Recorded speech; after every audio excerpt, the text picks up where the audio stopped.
Good morning, everyone. This is Father Nate, missionary priest in Italy, and thanks for joining us today, April 27th, on No Greater Delight, our podcast on Marian feasts and Marian meditations.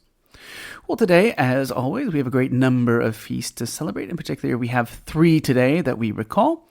The first takes us to Spain, where it says they celebrate Our Lady of Moreneta, which I assume is a way of saying Morenita, but maybe it's the dialect, or be that as it may, a typo. So they say that there is one and only Lady of Spain, which is a black Madonna who reigns from the heights of Montserrat, right? Montserrat literally means the sawtooth mountain, right? If you look at the mountains, like if you look at the horizon, it really does look like it's a saw, right? Saw blades. Anyways, be that as it may, Our Lady smiles down from her place of honor above the main altar in the Basilica of Montserrat. That name, Moreneta or Morenita, means little black one. The statue itself is not very big. It's 4 feet tall, made of wood, and blackened from the smoke of innumerable candles which have burned before her throughout the ages, right? She is seated upon a chair and holds her divine child, who has a fir apple in his left hand, right? Our Lady is clothed in a golden mantle, a tunic, and a veil of diverse colors. The child wears a simple tunic, and he and his mother wear matching gold crowns, right? So the origin of the statue is not known, but it's described as having descended from heaven, right? The legends date back to the 9th century, which is believed to be when hermits dwelt in the caves and kept watch over a tiny chapel known as Santa Maria de Montserrat, right? Reliable documents have it that the great monastic center was founded among the same cliffs in the 11th century, and that the black small statue of the Madonna drew the kings of Aragon, the monarchs of Spain, Emperor Charles V, saints, celebrities, and even common people to the mountains, right? As the fame of La Moreneta spread, her original chapel underwent many transformations. Finally, in the 16th century, they even built a basilica, which is quite impressive because it's very, very high up in the mountains, right? Now, the first chapel is called the Holy Grotto and is decorated with marble, fine tapestries, and 2 altars. One to Saint Scholastica and one to Saint Benedict, right? Again, Montserrat, the Sawtooth Mountains, is believed to have like a sort of intrinsic holiness. Well, I mean, mountains are often used to refer to, we generally think of them as being holy places. Just think of all the things that God did on mountains in the Bible. Mount Calvary, Mount Sinai, Mount Calvary, continuing. It says here, tradition says that this is the place the devil took Christ after his 40-day fast. That's very funny. Because one of those peaks is called Tibidabo, right? I will give you, because the Spaniards say it's so beautiful. Be that as it may, it's our feast day today. Next, we actually go to Rome in Italy, outside of Rome, where they celebrate Madonna del Campo, Our Lady of the Field, in Cave, Rome, Italy. And a fresco was found on April 27th, 1655, right? Now, the origins of this fresco are not entirely clear, right? But the shrine that's now where this image is located is venerated with the name Flower of the Field, right? Which is just a little bit outside of the city center of Cave, right? It's interesting because this place is a field. It's known as a battlefield, right? Between the Romans and the Volsci in 1267 before Christ. And then it was also used as a field for preparing to defend the town or the feudal kingdom of Cave, right? And that's why it was known as field, right? Field for preparing for war. We're told, according to some researchers, that there was probably a church dedicated to Saint Sabina there. Or there was a church dedicated by Pope Symmachus, the Italian name, I don't know. Symmachus, maybe, in the 4th century. And it was eventually abandoned because of the barbarians who invaded, right? Be that as it may, whatever the story is, the church was completely forgotten. And in 1653, in Cave, the community, the commune, like the city council, together with Cardinal Girolamo Colonna, so Jerome Colonna, decided to repair a stretch of street or road that led to Genazzano, right? Because that field, when it rained and everything, was very difficult to pass. So what did they do? Well, they started building this road, and they started, clearing the land, all these different things. And they needed to build a little bridge, right? And so there were these parts of like an old construction. This was the old church. And they're like, okay, well, we can put that together. And so when they were tearing down this wall, and the animals were helping these different things. At some part, the animals just stopped moving, right? And they kind of knelt down as though they were adoring something. And so the workers were trying to figure out, like, what's going on. And they didn't know if the animals were just, it says maybe they were rebelling. I think that's pretty intelligent on the part of the animals. And they just didn't want to work. Okay. But one of the workers noticed that when they were trying to like lift up one of these rocks they were going to use, that there was a great space. There was like a gap underneath. So, he got inside and they found a double staircase of stone, which led to like an underground cavern, right? And so in this, they found a little room, which was very it was humid, but they looked and they're like, oh, well, it looks like a figure. And inside, yes, sure enough, there was an image of Our Lady. Everyone was very, very surprised and happy. The image has Our Lady, who's holding the child Jesus between her arms, and he has a small golden cross on his chest, right? On the right hand is Saint Peter, who has the keys to the kingdom, and on the left, Saint Paul, who has in his hands the Bible, the book of sacred scripture, right? Within a very short time, it says in less than a half an hour, news had spread throughout the entire countryside. Yep, that's the way things work in Italy. And many people came there to see Our Lady. This took place on April 27th, 1655. And in order to thank Our Lady for all the many things she had given them, it was decided that they would build a church in the place where they discovered the image, right?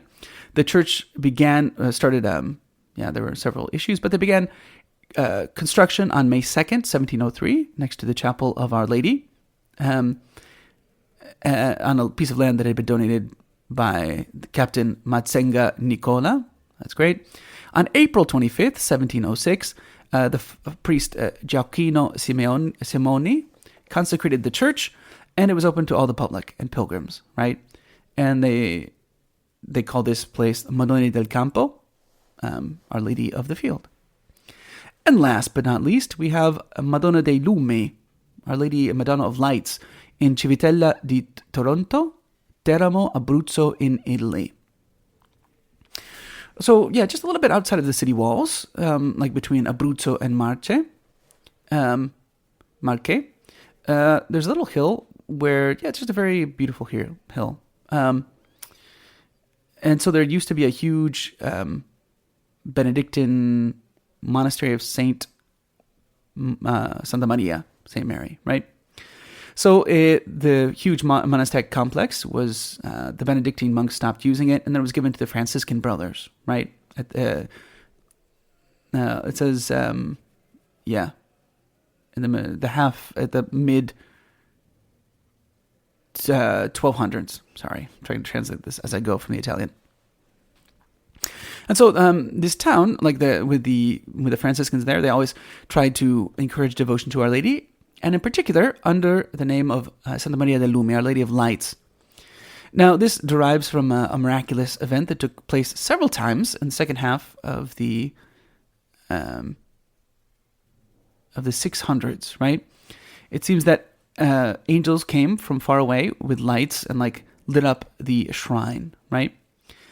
And so at the same time, Our Lady had they gave to Our Lady the title of Our Lady of Lights, right? They went and prayed to her in a particular way under that title, asking for rain. So that on both May 20th, 1779 and April 27th, 1893, they obtained through her intercession the much desired rain, right? And so every year they celebrate on April 27th her feast, right? The image is very old. It's attributed to Giovanni da Biasuccio da Fontavione, who made this very simple but also beautiful and solemn image, right? And so that is what we celebrate today, April 27th, in the Marian world. For today's Marian meditation, taken from the book by Father Ildefonso Villar, we'll continue with Meditation 59, entitled The Wedding of Cana. We'll read the brief introduction, and then the first point entitled The Invitation, and the second point, which is very brief, entitled The Banquet. At the end of his hidden life at Nazareth, Jesus inaugurates his public life. His first prodigious manifestation is the miracle of Cana, which was performed through the intercession, or rather we might say, on orders from his mother. The first point, the invitation. We are not certain who these newlyweds were. It is likely they were some near relations of Mary, since she found it convenient to accept their invitation to the wedding. It is important to remember that the invitation was in the first place addressed to Our Lady, Jesus being invited because he was her son. A circumstance of great importance, for it tells us that Jesus likes to appear in the company of his mother, that he enters most willingly into those hearts where his mother is already dwelling. Keep this in mind, especially when you go to Holy Communion. The presence of Mary is your best preparation. Note also some other circumstances. By their behavior, Jesus and Mary tell us, for instance, that virtue must be something lovable, not forbidding or misanthropic.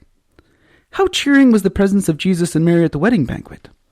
Surely, spirituality is not at variance with the legitimate visits, with honest amusements, with family feasts, especially if care is taken that Mary and Jesus, too, are there to sanctify the occasion with their presence.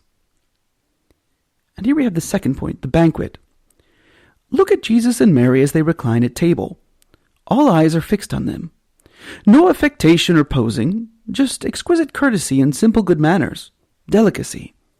Correct and amiable in demeanor, and at the same time unaffected and modest. Virtue and courtesy combined. Then the wine runs short, and nobody realizes it. None save Mary who noticed it at once. What a penetrating and subtle sight was hers. Nothing escapes her observation. The waiters were trying to cover up the shortage that it might pass unnoticed, but Mary cannot be deceived. Jesus also noticed it, but he neither said nor did anything. He just let Mary act. He wanted the initiative to be hers. For today's reading from the Admirable Heart of Mary by St. John Eudes, we continue with Chapter 4, entitled Heart of Mary, Mirror of Charity. Let's hear what St. John Eudes has to say. Mary's heart is a burning furnace whose flames reach everywhere, generating more fire and warmth of love for us than ever existed in the hearts of all fathers and mothers toward their children, of brothers for brothers, of friends for their friends, in one word, more ardor than ever burned in all the hearts of heaven and of earth. This love is like a dazzling sun illuminating all things. It lightens the darkness of those who approach its glow. It reveals our faults and weaknesses that we may detest them. It shows us our nothingness and our misery, so that we may be humiliated in our own eyes. The glow of Mary's love reveals to us the malice and snares of the enemies of our salvation, in order to save us from them. It shows us the illusion and the deceit of the folly and conceits of the world, teaching us to despise them. And it manifests to us the marvels of the greatness and goodness of God, that we may serve him with fear and with love. The charity of Mary is a most vigilant love, ever watching over us in our actions, in order to protect, assist, and guide us in all things. This most holy love, or rather this most holy heart of the Mother of uncreated love, is heaven's oracle for all who have recourse to it in their doubts and anxieties. It is an oracle full of incredible goodness, which resolves our difficulties, enlightens our doubts, and always imparts salutary and helpful answers, if we have recourse to it with humility and confidence.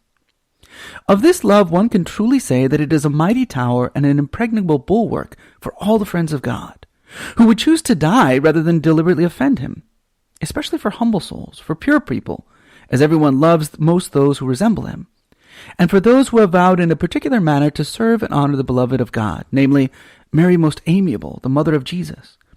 For she also loves most dearly those who love and imitate her.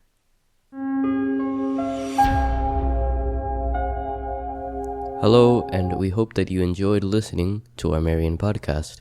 In the spirit of Saint Bernard of Clairvaux, we say to you that there is no greater delight than to spread the devotion of Our Lady.